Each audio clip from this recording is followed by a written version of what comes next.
بسم اللہ الرحمن الرحیم۔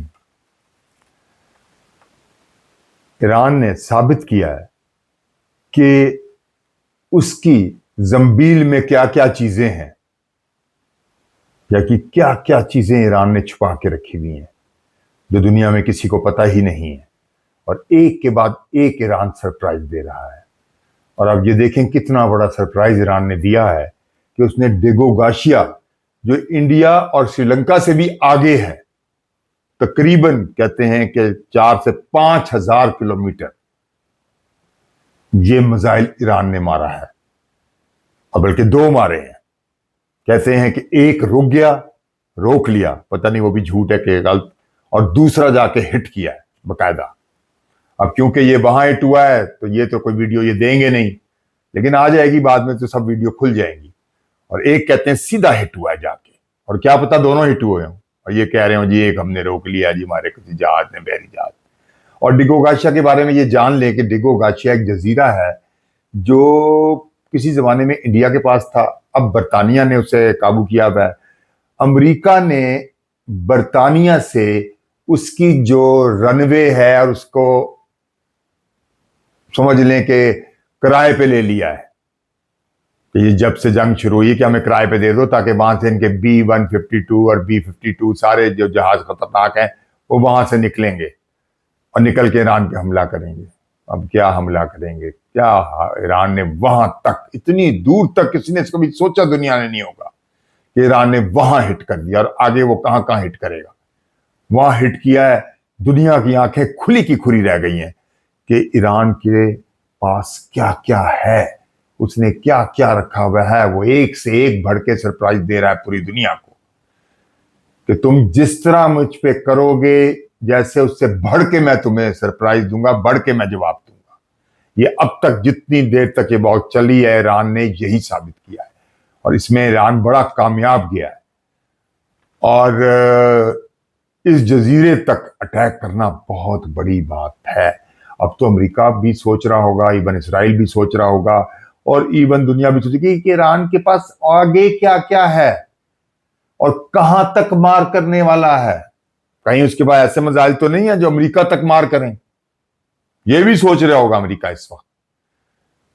تو ایران نے تو پھر پیچھے نہیں رہنا، جیسے جیسے وہ سرپرائزز کھولتا جائے گا تو ان کو سمجھ آتا جائے گا کہ کیا کیا ہے۔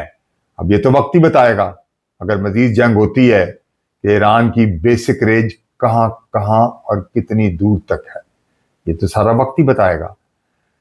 بہرحال ایران نے تو کہا ہے کہ ہم تو یہ جنگ نہیں روکیں گے جب تک ہماری تینوں شرطیں نہیں پوری ہوں گی، اور وہ سرپرائز پہ سرپرائز دے رہا ہے، حملے پہ حملہ کر رہا ہے، اور ٹرمپ بھاگنے کے چکر میں ہے۔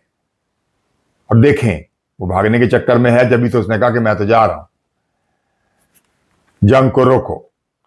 یعنی سارا کھیل جو ہے اس کا الٹا پڑ گیا، موساد جو ہے وہ الٹی لیٹ گئی، CIA بھی فارغ ہو گئی، موساد بھی فارغ، سب فارغ ہو گئے، سب چلاکیاں مکاریاں دھوکے بازیاں سب دھری کی دھری رہ گئی، اور ایران اپنی سچائی، اپنی حکمت عملی، اپنی سمجھداری سے آگے ہی بڑھتا جا رہا ہے، اور انشاءاللہ اس کو فائدے پہ فائدہ ہوگا۔ کیونکہ جب آپ سچ پہ ہوتے ہیں، یاد رکھیں یہ بات، اور پازیٹیو نوٹ پہ ہوتے ہیں تو آپ کو ہمیشہ فائدہ ہوتا ہے۔ جب آپ جھوٹ پہ ہوتے ہیں، یہ دیکھ لیں، پوری دنیا کو دیکھ لیں، جب آپ جھوٹ پہ ہوتے ہیں، دھوکے بازی کرتے ہیں تو نقصان ہی نقصان ہوتا ہے۔ اب اس جنگ نے بھی یہی ثابت کر دیا، دیکھ لیں آپ، سب کچھ آپ کے سامنے۔ ہمیشہ پازیٹیو نوٹ پہ رہنا چاہیے، کبھی نیگیٹو چیز آپ کو پازیٹیو ریزلٹ نہیں دیتی۔ اب جاپان کو بھی جہاز ملنے والی ہے، وہ بھی سنا اب کانٹریکٹ کر رہا ہے، چلی تو گئی ہیں ٹرمپ سے باتیں کرنے، ساتھ بیٹھ کے باتیں ہو رہی ہیں ان کی میڈم، لیکن جاپان کو سمجھ آ گیا ہے بیسیکلی، ان کو بھی، اور عوام بھی کہہ رہی ہے کہ وہ بھی کچھ نہ کچھ کانٹریکٹ کر رہے ہیں ایران کے ساتھ۔ آپ دیکھیں گے سب کی باغیں اب ایران کے ہاتھ میں آ رہی ہیں۔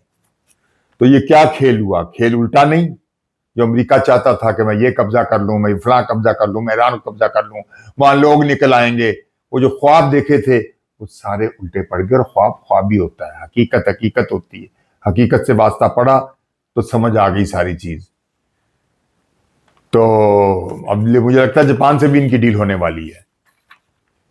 اور ٹرمپ کہتا کیا تھا کہ مجھے نوبل انعام دو، میں پیس دنیا میں لا رہا ہوں، میں امن پسند ہوں، میں ہر ایک کی صلح کرا رہا ہوں. رزلٹ دیکھیں، حقیقت کیا تھی سب کے سامنے آ گئی کہ سب جھوٹ تھا. کہ اس نے تو پوری تیسرے عالمی جنگ چھیڑ دی پوری دنیا کے لیے، پوری دنیا کی تباہی کے لیے. پوری دنیا کی بات کر رہا ہوں میں کہ سب کو نقصان ہو رہا ہے. تو اب دنیا نے سوچنا ہے کہ اس کو دینا ہے پیس کا نوبل انعام. وہ دیں گے. نوبل والے تو اتنے سخت ہیں، وہ تو ذرا سا کچھ ہو تو وہ تو کبھی بھی نہیں دیں گے. اور اس لیول پہ جو اس وقت وہ جنگیں کر رہا ہے، پوری دنیا کو جنگوں پہ لگا رہا ہے، نقصان کر رہا ہے، تو اس کو کیا یہ ملے گا؟ دور دور تک نام و نشان نہیں ہے. آپ کہیں کچھ کریں کچھ، اس سے زیادہ برا کیا ہے؟ ساری دنیا دیکھ رہی ہے. آپ نے بھی ایران کو مجبور کر دیا. میں تو کہتا ہوں ایران کو ایٹمی ہتھیار بنا لینا چاہیے تاکہ وہ اس کا دفاع ہو. حالانکہ ایران نے بڑا واضح کہا تھا کہ اگر بنانا ہوتا ایران کب کا بنا چکا ہوتا، لیکن آیت اللہ خامنائی نے کہا کہ ہم نہیں بنانا چاہتے. لیکن اب میں کہتا ہوں کہ حالات کو دیکھتے ہوئے ایران کو لازمی بنانا چاہیے تاکہ اس کا دفاع اور مضبوط ہو جائے اور کوئی اس کی طرف آنکھ اٹھانے کی جرت نہ کرے. ابھی یہ حال ہے. اگر ایٹمی پاور بھی ایران ہو گیا تو پھر تو لڑنا تو دور کی بات، اس کی طرف کوئی دیکھے گا بھی نہیں، اور وہ بہت مضبوط سے مضبوط ہو جائے گا. اب ٹرمپ برطانیہ کا مذاق اڑا رہا ہے، برطانیہ کے پرائم منسٹر کا مذاق اڑا رہا ہے. حال دیکھیں، ایک صدر کا یہ لیول ہے کہ وہ کیا کیا حرکتیں کر رہا ہے. اے آئی پہ ایسے چیزیں بنا کے کارٹون اور ان کے برطانیہ کے پرائم منسٹر کے ان کا ریکارڈ لگا رہا ہے. یہ کسی بھی صدر کو کا یہ لیول ہو سکتا ہے. آپ اندازہ لگائیں کہ اس کا مینٹل لیول کیا ہے. اور ایک اور بات بتا دوں کہ اسرائیل نے جو ایک دریا ہے لتانی، جو تقریباً 14 کلومیٹر ہے لبنان کے اندر، اور یہ ایک قسم کی سرحدی بنتا ہے، لیکن بہرحال 14 کلومیٹر آگے لبنان کا حصہ ہے. تو وہاں پہ اسرائیل نے اس دریا پہ جتنے پل تھے وہ سب کو تباہ کر دیا. لیکن پل تو خیر بن جائیں گے، کوئی بڑی بات نہیں ہے، یہ تباہ کرتا پھرے. لیکن اس کو ڈر جس سے ہے کیونکہ حزب اللہ نے جو وہاں سے تباہی پھیری ہے اس کے شمالی علاقوں میں اور حیفا پہ، اور اس سے پہلے جتنے علاقے تھے سب لوگ بھاگ گئے وہاں سے. اور وہ ایسی تباہی پھیری ہے کہ شاید ہی اس سے پہلے حزب اللہ نے ایسی تباہی پھیری ہو جو وہاں سے تباہی پھیری ہے. بلکہ ان کے ٹینک وینک آئے تھے، وہ مرکبہ ٹینک، یاد رکھیں دنیا میں بڑا زبردست ٹینک ہے، یعنی one of the best tank ہے، اس کو تباہ کر دیا. وہ اندر گھسنے کی کوشش کر رہے تھے لبنان میں، لیکن انہوں نے اڑا کے رکھ دیا. اور پچھلی جنگ میں بھی ایسے ہی کیا تھا. آپ کو یاد اگر ہو تو ایک جنگ ہوئی تھی یہ 1973 کی، جس میں انہوں نے کیا تھا کہ گھسنے کی کوشش کی تھی، تو امریکہ نے ڈھیل دی، جنگ کو روکا نہیں تاکہ اسرائیل زیادہ سے زیادہ اندر گھس جائے. لیکن ہوا اس کے الٹ. حزب اللہ نے اتنا مارا، ان کے کتنے ہی ٹینک تباہ کر دیے، اور ایسی انہوں نے جرت کا مظاہرہ کیا کہ یہ اندر گھس ہی نہ سکے لبنان کے اندر، بلکہ سب وہاں سے بھاگ گئے، دوڑ گئے. اور پھر یہ کیا کرتے ہیں، جب ان کو شکست ہوتی ہے تو یہ سویلین لوگوں پہ بم برساتے ہیں، جیسے ابھی اسرائیل نے کیا ہے کہ بیروت میں اور جگہ پہ سویلین بلڈنگز کے اوپر یہ کہتے ہیں کہ یہاں جی حزب اللہ ہے، حالانکہ سب جھوٹ ہوتا ہے. اور یہ وہاں تباہی پھیرتے ہیں اس طرح. لیکن اب خود اسرائیل غازہ بن گیا ہے.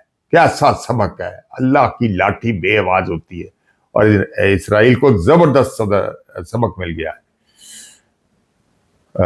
تیران میں بھی دھماکے ہوئے ہیں، اور F-35 کا گرنا امریکہ اور اسرائیل کے لیے بہت خطرناک ہے. F-15 گرا، F-16 گرا، F-35 گرا. یعنی ایران کے پاس کیا کیا ٹیکنالوجی ہے، حیران کن بات ہے. اور وہ آہستہ آہستہ کیا کیا دکھا رہا ہے. تو اور اب تو پیوٹن نے بھی کہہ دیا ہے کہ ہم کھل کے کہا ہے کہ ہم ایران کے ساتھ ہیں. اور یاد رکھیں پیوٹن نے برطانیہ سے بھی بدلہ لینا ہے، امریکہ سے تو لینا ہی لینا ہے، برطانیہ سے بھی لینا ہے. بہت دفعہ کہہ چکا ہے، اور کسی وقت بھی ہو سکتا ہے. جو میں بڑی دور اندیش دیکھ رہا ہوں، اگر یہ جنگ جاری رہی تو برطانیہ کی خیر نہیں، اور پیوٹن چھوڑے گا نہیں اگر یہ جنگ پھیلی. یہ بات نوٹ کر لیں. بہرحال یہ میں نے آپ کو بتا دیا. نیکسٹ ولاگ تک اللہ حافظ.